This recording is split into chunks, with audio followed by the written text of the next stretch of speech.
अपनी कमियों को छुपाना कितना सामान्य है, पर उनका सामना करे तो सारे संकट गायब हो जाते हैं। बात उन दिनों की है जब स्नातक में पढ़ती थी। इंटर में कम प्राप्तांक आने के कारण मेरा नामांकन वाणिज्य महाविद्यालय पटना, जिसमें की रेगुलर कोर्स होता है, नहीं हो पाया था। इसी वजह से मैंने पटना विश्वविद्यालय के दूरस्थ शिक्षा माध्यम से स्नातक में नामांकन करा लिया। परंतु मुझे यह कहने में बहुत ही झेप महसूस होती थी, इसलिए मैं अक्सर दूसरे को कहा करता था कि मैं वाणिज्य महाविद्यालय में पढ़ती हूँ। एक बार की बात है, मैं बगल के बैंक में खाता खुलवाने के लिए गई थी। वहां बातचीत के क्रम में बैंक मैनेजर ने मुझसे पूछ लिया, बेटी तुम कहाँ पढ़ती हो? आदतन मैंने कह दिया कि वाणिज्य महाविद्यालय द्वितीय वर्ष। फिर उन्होंने मुझसे पूछा कि अभी वहां के प्रिंसिपल कौन है।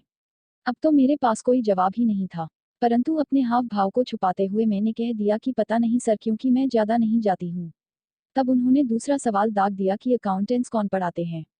अब तो मैं निरुत्तर हो गई, क्योंकि इसका गलत उत्तर देते साथ ही मेरी चोरी पकड़ी जाती। मैं बगल बगल देखने लगी। संभवतः उनको वाकया समझते देर नहीं लगी। उन्होंने कहा, ऐसे हो ही नहीं सकता कि कोई विद्यार्थी यह नहीं जाने कि उसके कॉलेज का प्रिंसिपल कौन है, चाहे वह कितना ही कम क्यों न कॉलेज जाता हो। मैं भी वाणिज्य महाविद्यालय का स्टूडेंट रहा हूँ, इसलिए जिज्ञासावश पूछ लिया था। मैंने बहुत ही लज्जित होकर पूरी सच्ची कहानी कह डाली। तब उन्होंने समझाया, कम नंबर आने के कारण कॉलेज में एडमिशन न हो पाना गलत नहीं है, परंतु झूठ बोलना तो निहायत ही गलत है।